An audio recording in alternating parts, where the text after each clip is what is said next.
Shalom, selamat datang dalam program Yesus Sahabatku. Puji Tuhan, Tuhan Yesus selalu menjadi sahabat terbaik bagi kita semua. Amin. Shalom Ibu Dorcas. Salam kembali. Ya. Oke. Ya. Bu, apakah punya iman itu cukup Bu untuk menyelamatkan kita, Bu? Ya, memang dasarnya memang harus iman. Iya. Kalau nggak iman, nggak percaya bagaimana dia meminta ampun diampuni. Iya. Bagaimana dia akan terima keselamatan. Karena keselamatan kita peroleh ketika dosa kita sudah dibereskan. Iya. Nah, itu harus dengan iman. Yaitu number one, itu nomor satu, harus iman. Tetapi kondisi manusia di dunia ini tidak sama. Ada yang memiliki iman di detik-detik terakhir.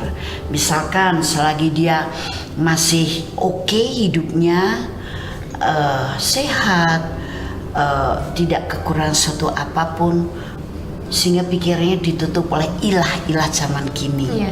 Ilah-ilah zaman kini itu selain Yesus Kristus gitu ya.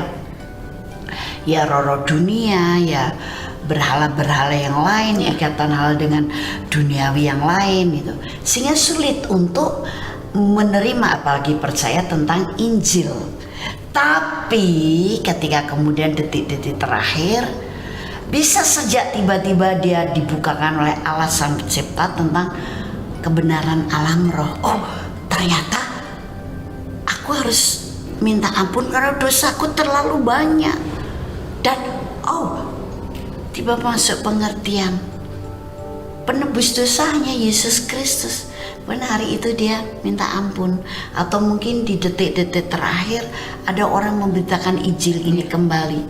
Dia akhirnya karena ya mau gak mau udah mepet, daripada jalan kepergiannya penuh dengan ilalang gelap gulita, nggak tahu mesti berjalan ke arah mana, mending ikuti jalan lurus. Akhirnya mau terima dan percaya Yesus sebagai penebus dia, meminta ampun semua dosanya sebagai Tuhan dia dan juru selamat dia.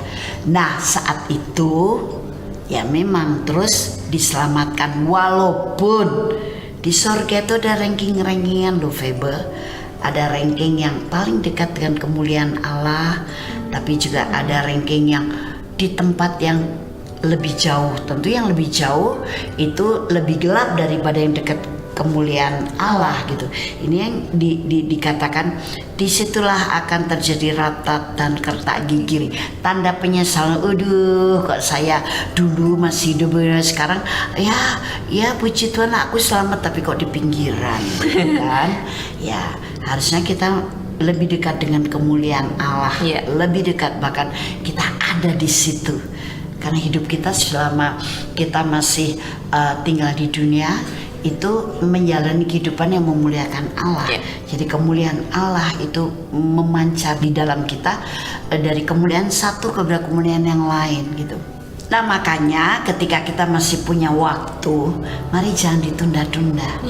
Jangan kau melihat sekarang yang kau hadapi oke aja kok, walaupun aku belum percaya Yesus Kristus, walaupun aku tidak di gereja, walaupun aku belum dibaptis. Mari jangan engkau kemudian baru mau mengerti dan percaya ketika sudah di detik-detik terakhir. Dan mungkin untuk menghadapi detik-detik terakhir pun engkau mengalami dulu penderitaan yang macam-macam gitu kan. Lebih baik dari sekarang mari kita percaya bahwa Yesus Kristus memang satu-satunya jalan kebenaran dan hidup, jadi juru selamat kita, dan kita dilahirkan baru. Nah, kemudian yang berikutnya, kalau orang itu ketika masih oke semuanya, baik itu dari kecil ya sampai pada akhir hidupnya, atau dari remaja, atau dari waktu dia dewasa atau sudah menikah, mungkin baru dia percaya Yesus, tapi masih ada punya waktu ya untuk menjalani kehidupan sampai kepada hari kesudahannya atau berakhirnya hidupnya. Yuk, mari waktu ini sekarang, seperti firman Tuhan yang mengatakan, kerjakanlah keselamatanmu. Nah, hari-hari ini mari kita kerjakan dalam hidup kita seturut dengan iman kita kepada Yesus Kristus. Carilah kerajaan Allah dan kebenarannya, dengan hidup dipimpin oleh Roh Kudus. Manfaatkan waktu hidup kita di dunia. Kita diberi hak, kita diberi posisi hak sebagai anak Allah dan pewaris kerajaan Allah. Kita diberi posisi atau jawatan di dalam ladang Allah. Kemudian kita dijadikan permata di hadapan Allah, dan kita menjadi umat pilihan Allah, yaitu bangsa iman. Mari mulai kita kerjakan selama kita hidup, sehingga tentu berbeda nanti ketika ketemu Tuhan yang di detik-detik terakhir atau yang sudah berakar, bertumbuh, berbuah selama hidupnya.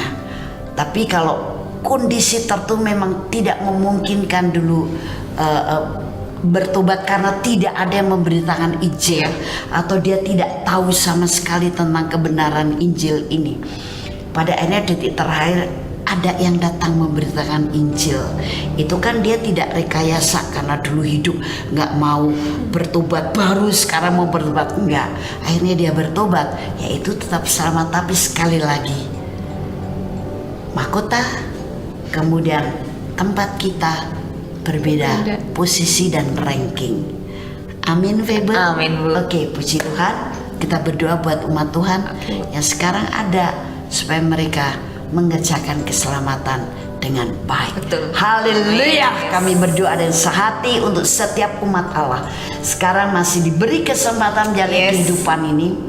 Kerjakan keselamatanmu dengan baik, dengan baik, sehingga engkau mendapatkan hak posisi di matanya Allah, di kerajaan Allah dengan tepat dan benar.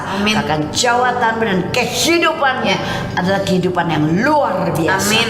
Dalam nama Tuhan Yesus Kristus kami berdoa. Haleluya. Amin. Puji Tuhan. Kirimkan masalah Anda atau pergumulan Anda. Kami akan bahas di Yesus sahabatku, karena memang dia sahabat sejati kita. Luar biasa Tuhan memberikan acara ini. Ini semua semata-mata adalah inspirasi dari Roh Kudus yang mendorong kami untuk memberkati Anda semuanya dengan berbagai jawaban atas masalah Anda sesuai dengan firman dan pimpinan Roh Kudusnya. Dan juga kami tahu masalah Anda, kami akan terus support dengan doa. Silahkan kirim melalui WhatsApp ke nomor 089563235899. Puji Tuhan, dan Yesus memberkati.